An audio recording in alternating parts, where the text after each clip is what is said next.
She told me, "I'll wear what I want, text who I want, and go out with whoever I want. If you don't." The words hit me like a freight train I'd been watching approach for months but somehow still wasn't ready for. My girl Simone stood there in our bedroom, one hand on her hip, the other clutching her phone like it was the Declaration of Independence itself. The amber light from the bedside lamp cast shadows across her face that made her look like a stranger.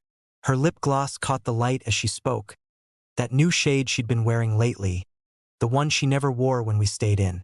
I sat on the edge of our bed, my work boots still on, dirt from the construction site probably getting on the comforter she'd just washed yesterday. Hello friends, before I continue the story, please support the channel by becoming a subscriber and giving the video a like. Also, let us know in the comments where you're watching right now.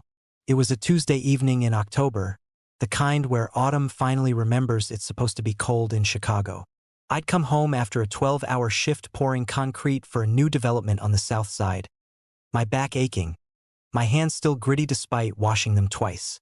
All I'd wanted was to come home, eat whatever she'd made or hadn't made, and just be with my woman.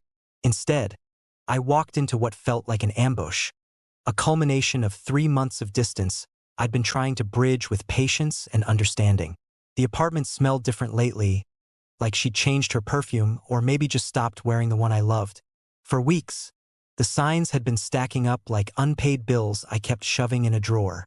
The way she angled her phone away when I walked past, the screen going dark with a speed that seemed almost rehearsive.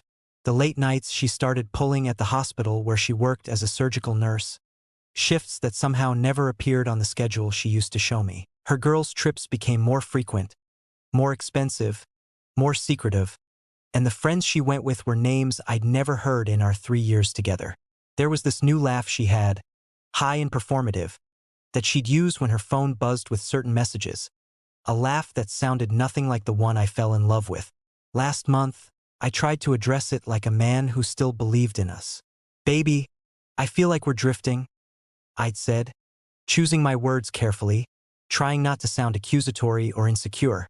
She'd rolled her eyes so hard I thought they might complete a full rotation, then hit me with that sigh, the one that made me feel like I was her father lecturing her instead of her partner trying to connect. "Marcus, I'm not drifting anywhere. You're just being paranoid because you're stuck in your routine while I'm actually living." The words had stung, but I'd swallowed them, told myself she was stressed, told myself I needed to be more understanding.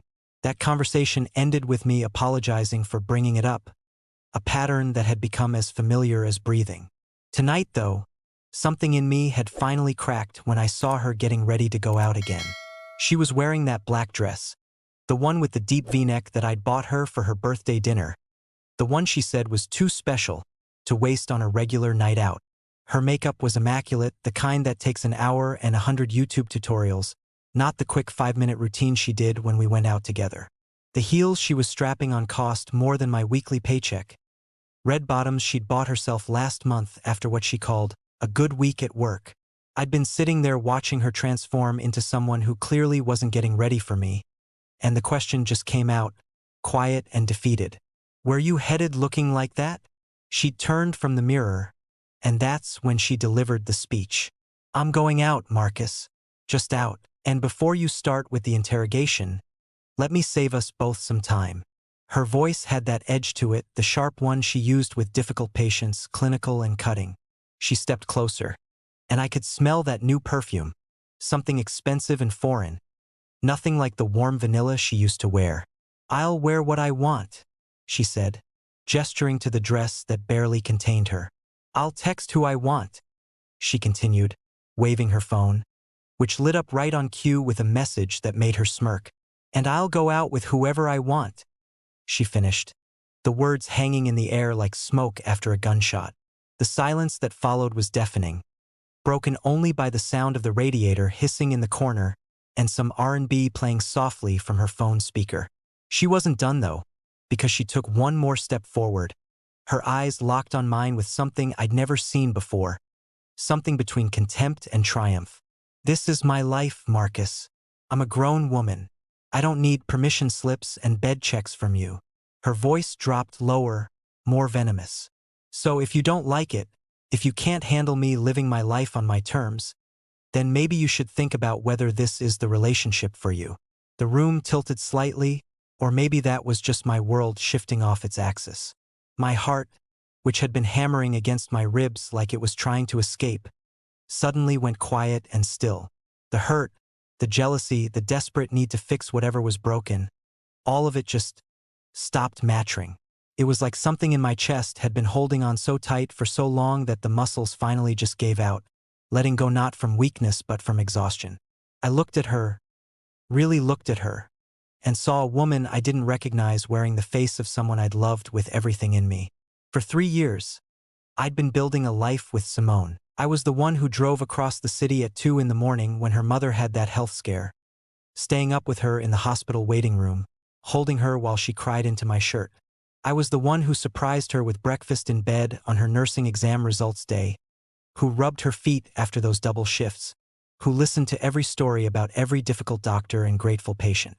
I'd introduced her to my family, my boys, my world, treating her like the queen I thought she was. And somewhere along the way, she'd started treating my devotion like a service she was entitled to, my love like a constraint she needed to break free from. The transformation in her had been gradual, so slow I'd missed it until it was complete. 6 months ago, she'd started going to this new gym, one of those expensive boutique places in Streeterville where the memberships cost more than car payments. She'd met new friends there, women with names like Madison and Brittany who worked in finance and marketing, women who talked about living your best life and not settling. Her Instagram had changed, becoming a carefully curated highlight reel of cocktails and clout, club bathrooms and cryptic captions about growth and knowing your worth. The pictures of us together, once frequent and genuine, had been archived or deleted, replaced by solo shots with strategic cropping and filters. A new name had entered her vocabulary about 2 months back, dropped casually into conversations like a grenade with the pin half pulled. Devin from the gym said this restaurant is amazing. Devin recommended this financial advisor. Devin thinks I should travel more, invest in experiences. Devin, who drove a BMW and worked in commercial real estate. Devin, whose LinkedIn profile I'd found after the 5th mention, showing a dude with a fade sharper than a razor and a smile that screamed, "I take what I want." Devin, who was definitely texting her right now as she stood in front of me defending her right to do whatever the hell she wanted. I stood up slowly from the bed, my movements calm and deliberate. The pain in my back from the workday had disappeared, replaced by an almost supernatural clarity. I walked past her, close enough to catch a wave of that expensive perfume, and went to the closet we'd shared for 2 years.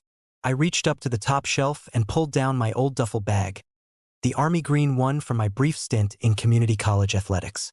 "What are you doing?" Her voice had changed already, the confidence wavering, replaced by something that sounded almost like confusion. I didn't answer because there was nothing left to say that she'd understand. I started packing with a methodical precision that surprised even me. My work clothes, my casual gear, my Sunday best. I folded each item carefully, like I was packing for a deployment, not an exodus. My mind was eerily quiet, no arguments, no desperate plans to win her back, just a calm checklist of what needed to happen next. Socks, underwear, toiletries, chargers, important documents. I moved through the apartment like a ghost collecting the scattered pieces of his former life. She followed me from room to room, her heels clicking on the hardwood, her voice rising and falling through various stages of disbelief. "Marcus, stop playing. This is childish." Her words bounced off me like rain off a windshield. I went to the bathroom and collected my clippers, my cologne, the beard oil my barber had recommended. I unplugged my phone charger from her side of the bed where it had migrated over the months. I took the photo of my parents from the nightstand but left the one of us at her cousin's wedding. That couple didn't exist anymore. "You're really going to throw away 3 years over me wanting to have a life?" She was in the doorway now, her arms crossed, the defiance creeping back into her voice. "I'm not stopping you from having friends or going out.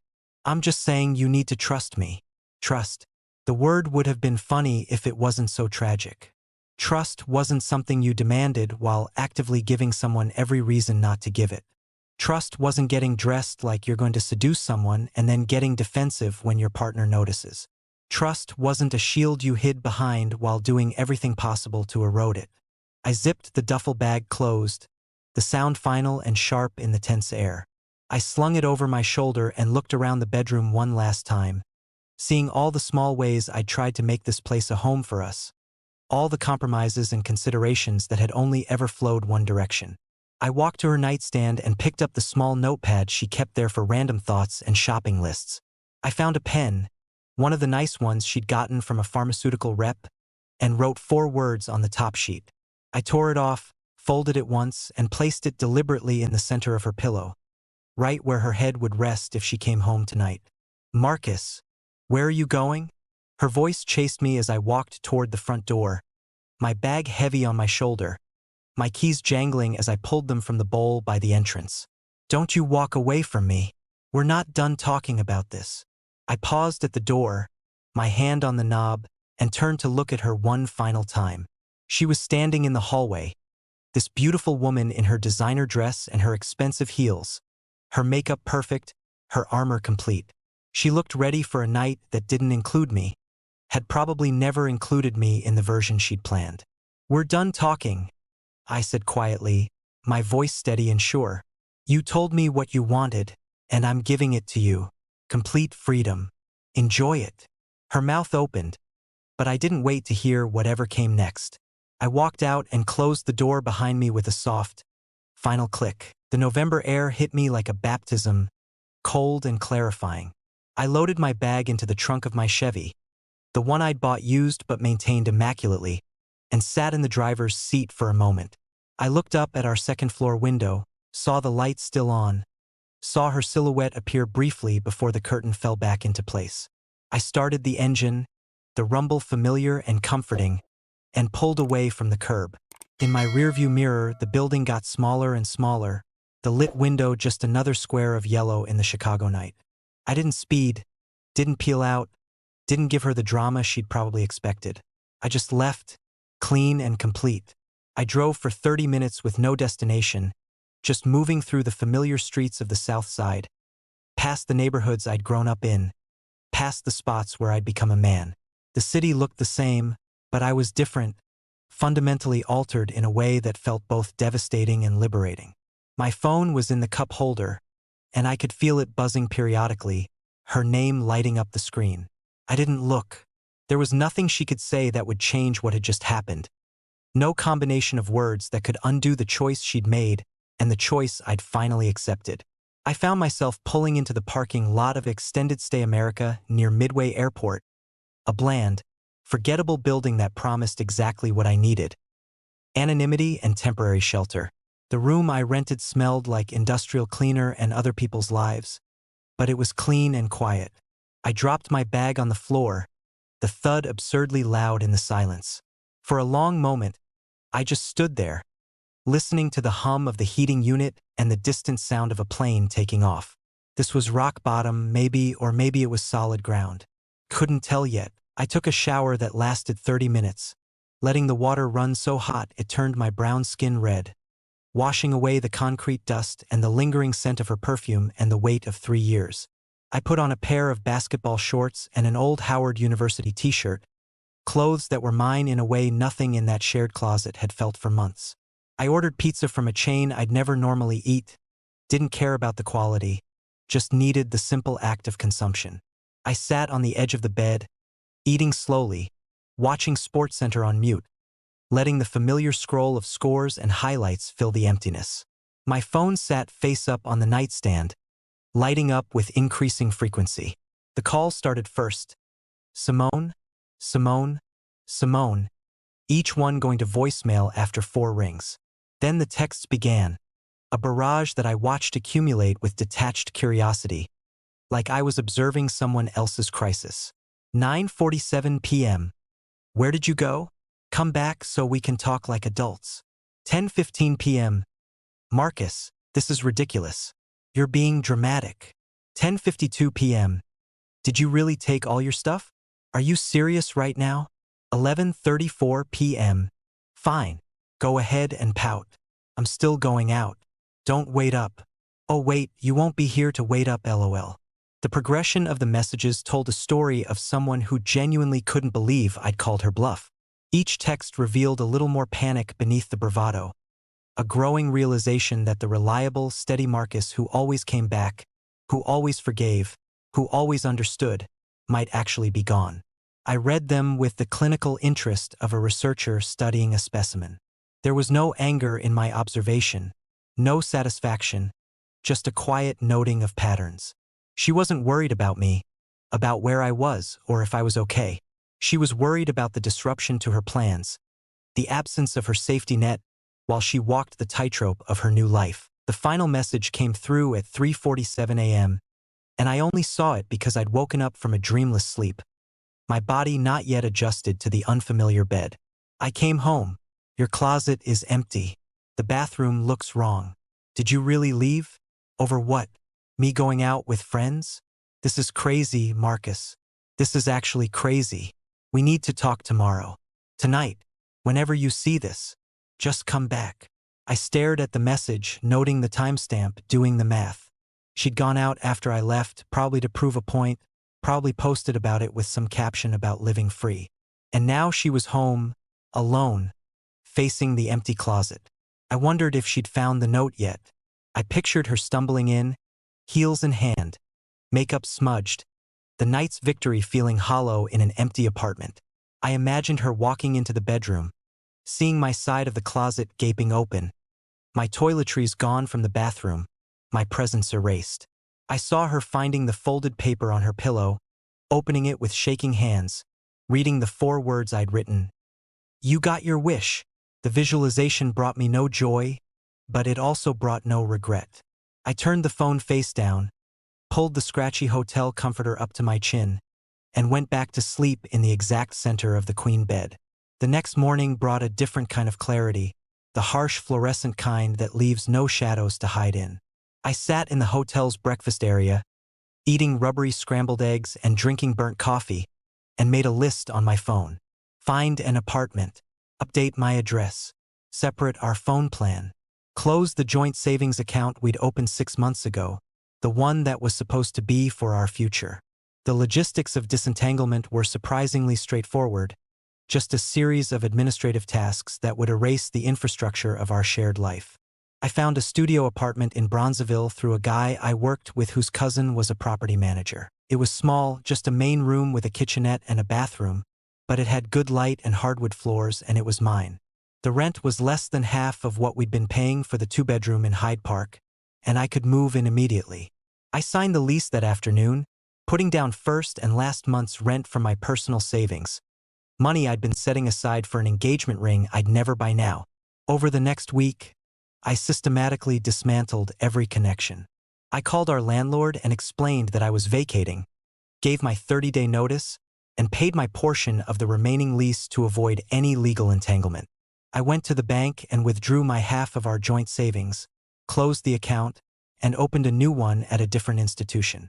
I called the phone company and split our family plan, taking my number with me.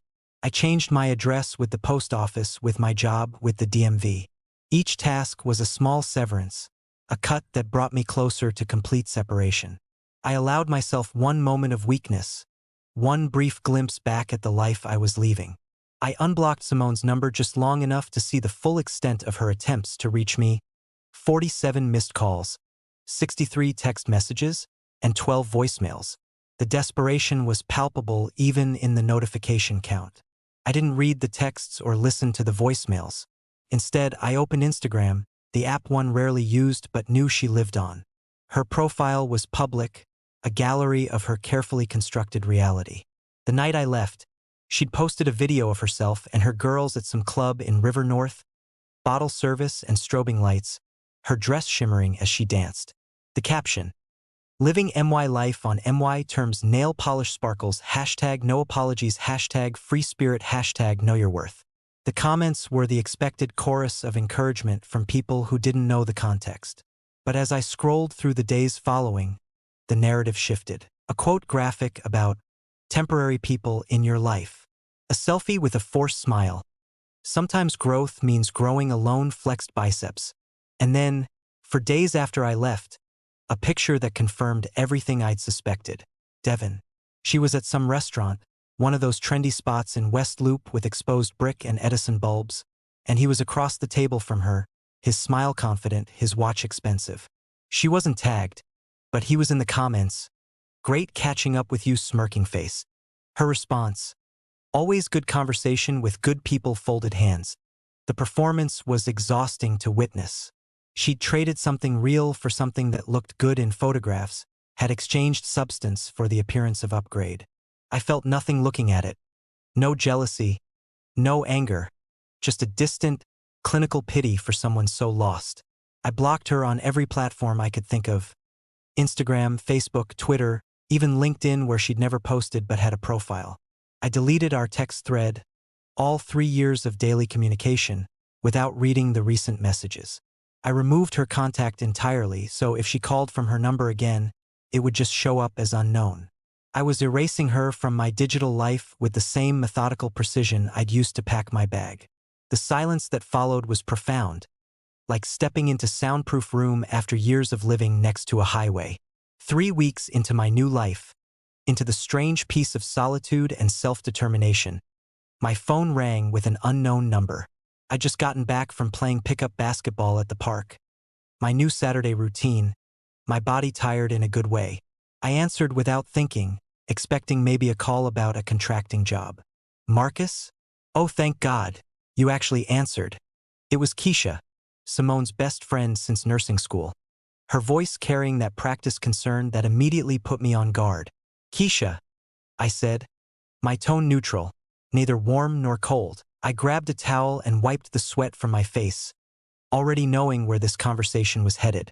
Look, I know I probably shouldn't be calling, but girl code only goes so far when your best friend is literally falling apart. Her voice had that theatrical quality, like she was narrating a drama rather than having a conversation. Simone is a mess, Marcus, like a real certified mess.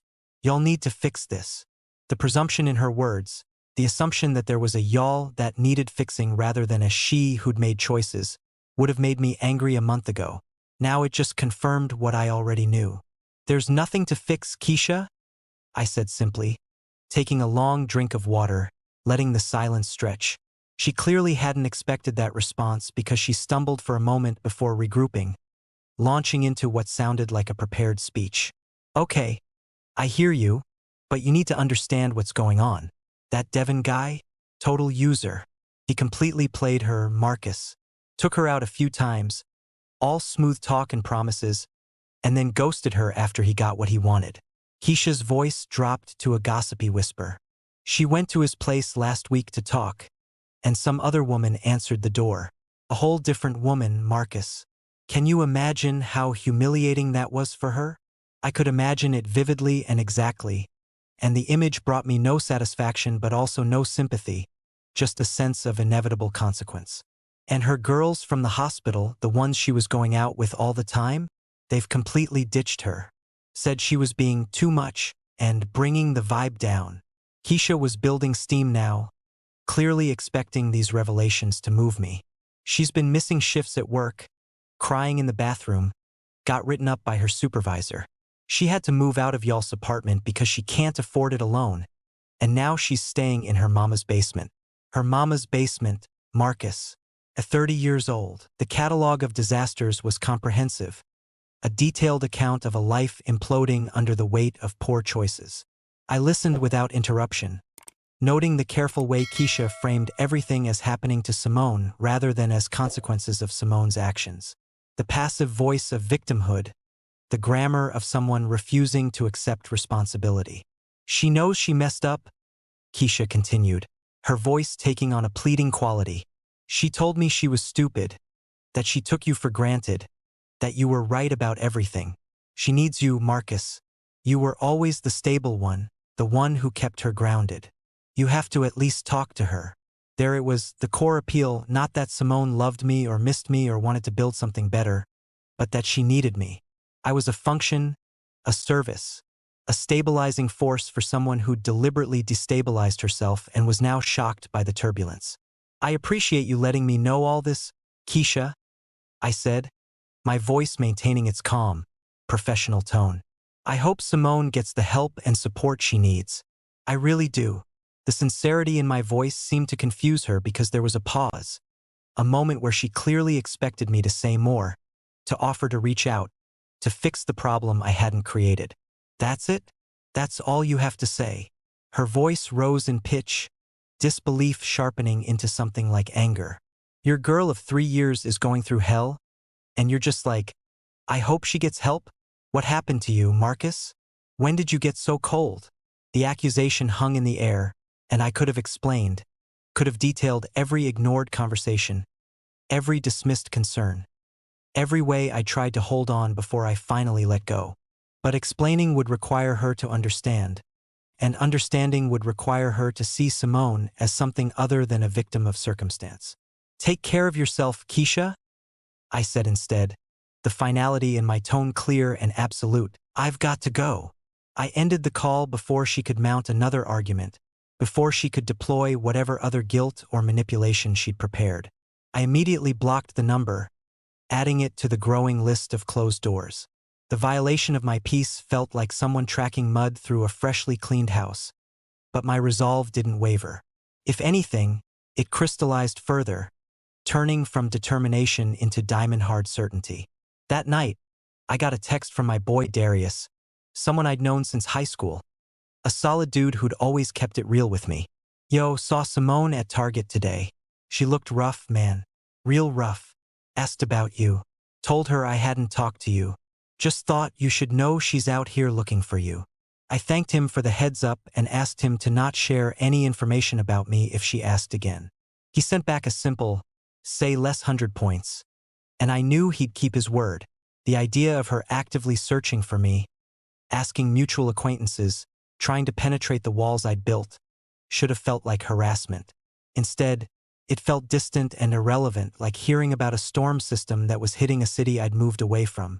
I wasn't hiding from her out of fear or residual feelings. I was protecting a peace I'd fought hard to achieve, maintaining a boundary that was healthy and necessary. She'd made her choices in the full light of day, with complete clarity about what she was doing. Now she was living with those choices, and that wasn't cruelty on my part. That was just cause and effect. The weeks turned into months, and my new life took on shape and rhythm. I picked up overtime at work, saving money with an intensity one hadn't had when I was splitting expenses and funding a lifestyle that wasn't mine. I joined a men's group at a local church, not because I was particularly religious, but because the pastor was a good dude who'd grown up in the same neighborhood and ran a brotherhood circle on Tuesday nights. I started reading again, something I'd let slip during the years of trying to keep pace with Simone's social calendar. My studio apartment became a sanctuary, decorated simply with things that meant something to me. A framed photo of my parents on their wedding day, a map of the South Side with pins marking places that mattered to my history, a bookshelf I'd built myself from reclaimed wood. The space was mine in a way that shared apartment had never been, even before things went bad. Every item had a purpose, every corner had a function, and nothing required explanation or compromise. The peace wasn't the absence of noise. It was the presence of intentionality. I even started dating again. Nothing serious, just coffee or lunch with women I met through work or friends. Conversations that helped me remember what healthy interaction felt like. There was Angela, a teacher who laughed easily and had her own apartment and her own life. There was Nicole, who worked in the alderman's office and talked about policy and community development with a passion that was infectious. These women didn't need me to complete them or stabilize them or serve as emotional infrastructure while they experimented with chaos. They were whole people looking for connection, not salvation. But the past wasn't done with me yet, no matter how thoroughly I'd tried to bury it. For months to the day after I'd walked out, Chicago got hit with an early March snow, the kind that turns the city into a beautiful, treacherous mess. I was coming back from a late shift, overtime on a project that was behind schedule, my Carhartt jacket dusted with snow, my work boots leaving wet prints in the lobby. My building was a renovated factory in Pilsen, secure entry, decent neighbors, a place where I could come and go without drama. As I approached the entrance, fishing my key fob out of my pocket, I saw her. Simone was sitting on the bench outside the building, the one the management kept there for residents waiting for rides. She was hunched against the cold, wearing a thin North Face that I recognized as one I'd bought her 2 winters ago. Her hair, usually meticulously maintained, was pulled back in a simple ponytail, no makeup that I could see. She looked small and defeated, nothing like the woman who'd stood in our bedroom delivering ultimatums. Our eyes met, and something flickered across her face. Hope, fear, desperation, all cycling through in rapid succession. She stood up quickly, the movement almost causing her to slip on the icy sidewalk. "Marcus," she said, my name coming out as half-word, half-sob. I stopped walking, but I didn't move toward her. This confrontation had been inevitable, I realized. You can't share 3 years of life with someone and expect to never see them again in a city like Chicago. I just hoped for more time, more distance, more certainty. "How did you find me?" I asked, my voice level and calm despite the adrenaline starting to pump through my system.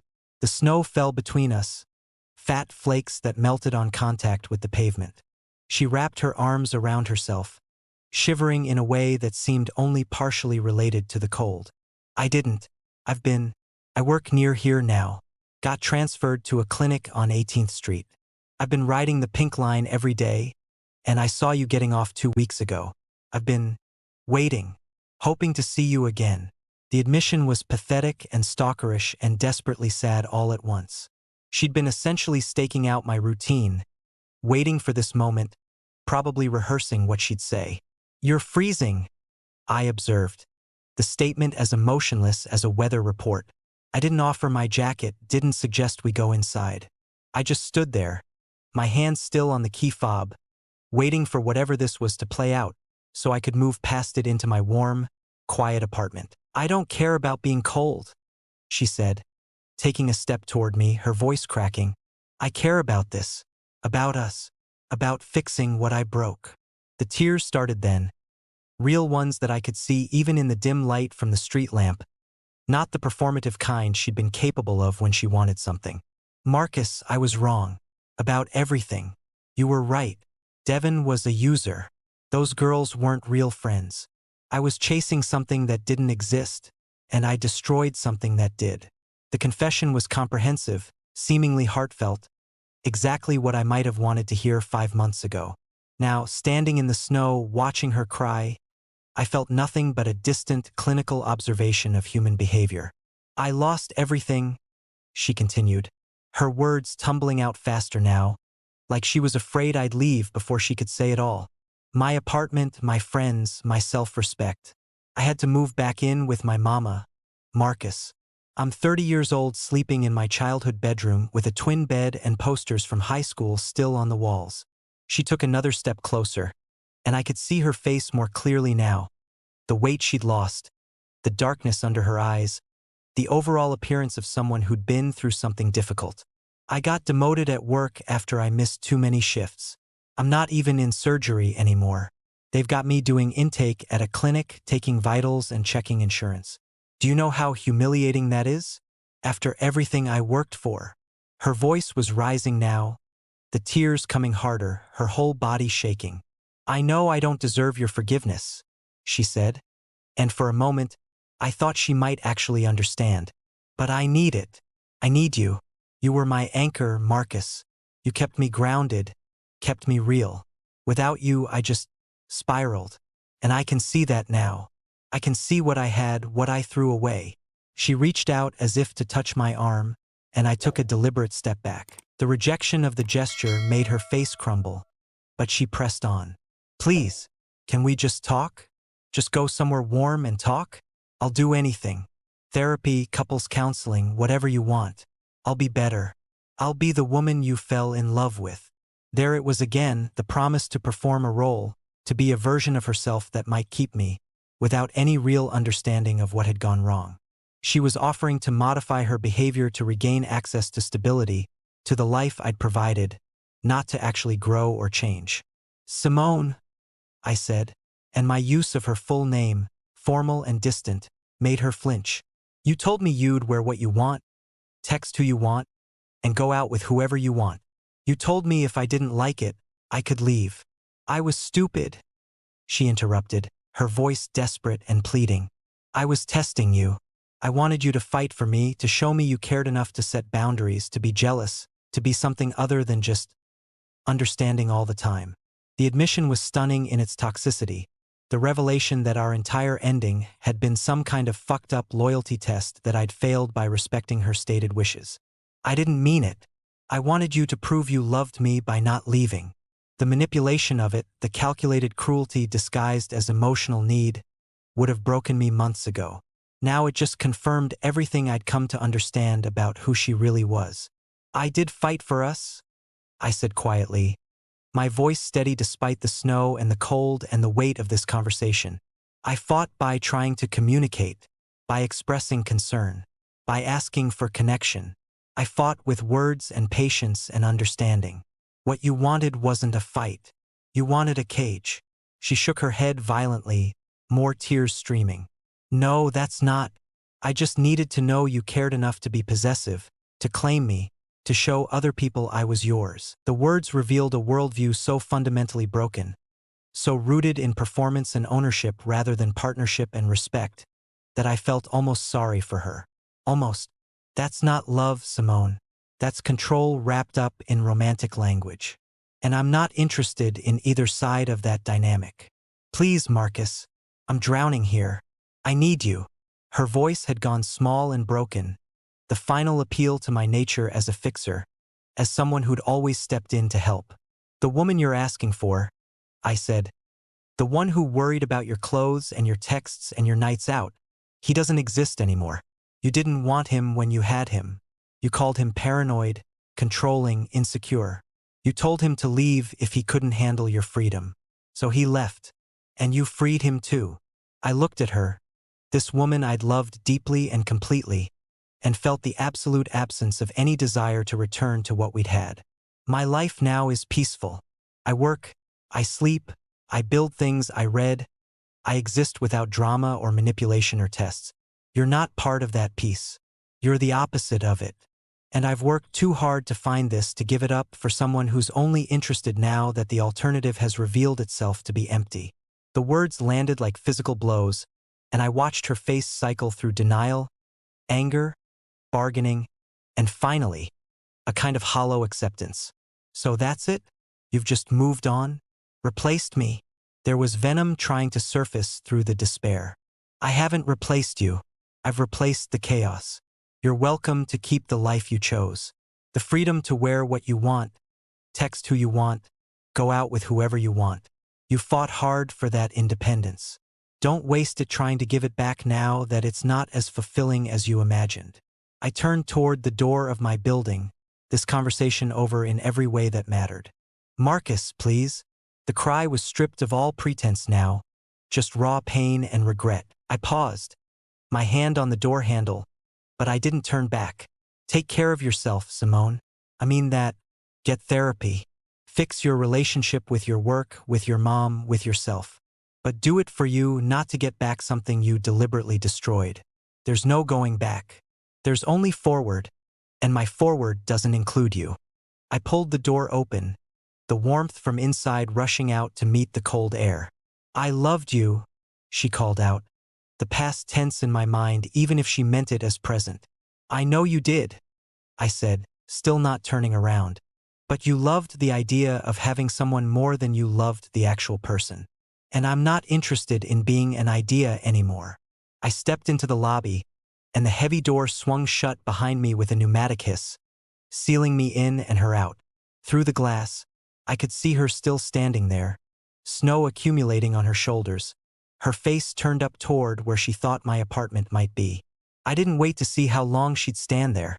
I walked to the elevator, rode it to the 3rd floor, and let myself into my studio. The warmth and quiet wrapped around me like a blanket. I hung up my wet jacket, took off my boots, and stood for a moment just breathing in the peace of my space. My phone buzzed once, a text from an unknown number. I'll always love you. I'm sorry I realized it too late. I read it, felt nothing, and blocked the number.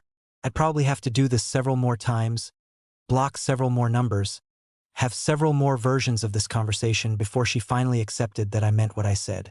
But each time would be easier, each boundary clearer, each reinforcement of my choice strengthening rather than weakening my resolve. The hard part was over. This was just cleanup. I made myself a simple dinner: baked chicken, rice, steamed vegetables, and ate it slowly, tasting every bite, grateful for the quiet. I watched a documentary about the Harlem Renaissance, something I'd been meaning to get to, and actually absorbed it without the distraction of tension or upcoming conflict. I went to bed at a reasonable hour, set my alarm for the gym in the morning, and lay in the center of my full-sized bed with a sense of profound gratitude for the life I'd built from the rubble of what had collapsed. The ghost had appeared, had made her appeal, and had been dismissed. There was no dramatic satisfaction in it, no triumphant music, just the quiet confirmation that I'd made the right choice and had the strength to stand by it. The Marcus who would have taken her back, who would have accepted the apology and signed up for months of rebuilding trust, while she slowly returned to old patterns, was gone. In his place was someone harder but healthier, someone who understood that love without respect was just elaborate codependency, and freedom without responsibility was just chaos with better marketing. 3 days after the snow encounter, I was at the barber shop, getting my weekly shape-up, when my barber Troy asked the question I'd been expecting. Man, I saw your ex out last week. She was asking about you, looking rough. Y'all good?" The shop went quiet in that way it does when everyone's pretending not to listen but absolutely listening. Troy was good people, had been cutting my hair since I was 16, and I knew the question came from a place of genuine concern, not gossip. "We're done, T. Have been for months. She made her choices, I made mine, and that's that." I kept my voice level and matter-of-fact, not inviting further discussion but not being dismissive either. Troy nodded slowly. The clippers paused at my temple. Respect. Sometimes the strongest thing a man can do is walk away from something that's killing him, even if it looks good from the outside. The wisdom in his words settled over the shop, and I heard a few murmurs of agreement from the other chairs. "She told me to tell you she needs to talk to you if I saw you," Troy continued, meeting my eyes in the mirror. "Told her I'm a barber, not a messenger service. But I said I'd pass it along if it came up naturally. So there it is. Now it's passed along, and you do what you need to do with it." I appreciated the way he framed it: no pressure, no judgment, just information transferred and autonomy respected. "I appreciate you, T. But there's nothing to talk about. That chapter's closed." "Heard that," he said, resuming his work with the clippers. "And for what it's worth, you look better now than you did 6 months ago. Lighter somehow. Whatever you're doing, keep doing it." The observation caught me off guard, but when I looked at myself in the mirror, I saw what he meant. The tension I'd been carrying in my shoulders was gone. My face looked more relaxed. Even my skin looked clearer. Stress manifests physically, and peace does too. I'd been so focused on the internal work that I hadn't noticed the external evidence. The spring came, and with it, a sense of renewal that felt almost cliché but was undeniably real. I got a promotion at work, a supervisor position that came with better pay and more responsibility. I signed a year lease on a 1-bedroom apartment in Bronzeville, an upgrade from the studio, with actual separation between living and sleeping space.